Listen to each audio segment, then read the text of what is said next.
ಬಳಕೆದಾರರೇ, ಈ ವಿಡಿಯೋನಲ್ಲಿ ನಾವು ನಿಮಗೆ Karnataka income and caste certificate ಅನ್ನು ಹೇಗೆ ಅಪ್ಲೈ ಮಾಡೋದು ಅಂತ ತಿಳಿಸ್ಕೊಡ್ತೇವೆ. ಮೊದಲಿಗೆ ನಮ್ಮ ಪೋರ್ಟಲ್ಗೆ ಲಾಗಿನ್ ಆಗಿ ಗವರ್ನಮೆಂಟ್ ಸರ್ವಿಸಸ್ನನ್ನು ಕ್ಲಿಕ್ ಮಾಡಿ ಕರ್ನಾಟಕ ಇನ್ಕಮ್ ಸರ್ಟಿಫಿಕೇಟ್ ಅನ್ನೋ ಆಪ್ಷನನ್ನು ಕ್ಲಿಕ್ ಮಾಡಿ ಇಲ್ಲಿ ನೀವು ಸರ್ಟಿಫಿಕೇಟ್ ಟೈಪ್ನಲ್ಲಿ ಬಂದು ನಿಮಗೆ ಇನ್ಕಮ್ ಸರ್ಟಿಫಿಕೇಟ್ ಬೇಕಾಗಿದ್ದಲ್ಲಿ ಇನ್ಕಮ್ ಅಂತ ಅಥವಾ ಕ್ಯಾಸ್ಟ್ ಸರ್ಟಿಫಿಕೇಟ್ ಬೇಕಾಗಿದ್ದಲ್ಲಿ ಕ್ಯಾಸ್ಟ್ ಸರ್ಟಿಫಿಕೇಟ್ ಅನ್ನೋ ಆಪ್ಷನನ್ನು ಕ್ಲಿಕ್ ಮಾಡಬೇಕು.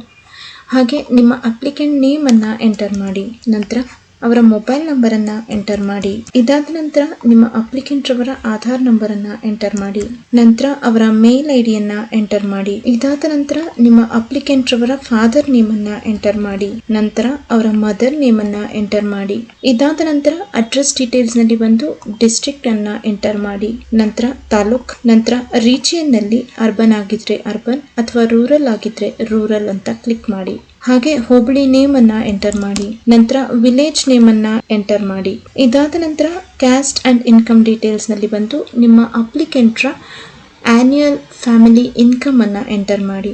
ಆ ಇನ್ಕಮ್ ಕೂಡ 1,80,000 ಒಳಗಡೆ ಇರಬೇಕಾಗಿದೆ. ಇದಾದ ನಂತರ ಕ್ಯಾಸ್ಟ್ ಕ್ಯಾಟಗರಿನಲ್ಲಿ ಬಂದು ನಿಮ್ಮ ಕ್ಯಾಸ್ಟ್ ಕ್ಯಾಟಗರಿಯನ್ನ ಸೆಲೆಕ್ಟ್ ಮಾಡಿ, ಹಾಗೆ ಕ್ಯಾಸ್ಟ್ ನೇಮ್ ಅನ್ನ ಎಂಟರ್ ಮಾಡಿ, ನಂತರ ಡಾಕ್ಯುಮೆಂಟ್ಸ್ ಅಪ್ಲೋಡ್ ನಲ್ಲಿ ಆಧಾರ್ನ PDF ಅಥವಾ ರೇಷನ್ ಕಾರ್ಡ್ನ PDF ಅನ್ನು ಅಪ್ಲೋಡ್ ಮಾಡಿ, ನಂತರ school TC, study certificate, parents caste certificate ಅನ್ನು ಅಪ್ಲೋಡ್ ಮಾಡಿ. ಇದೆಲ್ಲ ಆದ ನಂತರ ಸಬ್ಮಿಟ್ ಫಾರ್ಮ್ ಅಂತ ಕ್ಲಿಕ್ ಮಾಡಿ, ಪ್ರೊಸೀಡ್ ವಿತ್ ಪೇಮೆಂಟ್ಸ್ ವ್ಯಾಲೆಟ್ ಅಂತ ಕ್ಲಿಕ್ ಮಾಡಿ. ಇಲ್ಲಿ ನಿಮಗೆ ಇನ್ಸ್ಟೆಂಟ್ ಆಗಿ ನಿಮ್ಮ ಅಪ್ಲಿಕೇಶನ್ ಜನರೇಟ್ ಆಗಿ ನಿಮ್ಮ ಅಕ್ನಾಲೆಜ್ಮೆಂಟ್ ಇಲ್ಲಿ ವ್ಯೂ ಆಗುತ್ತೆ.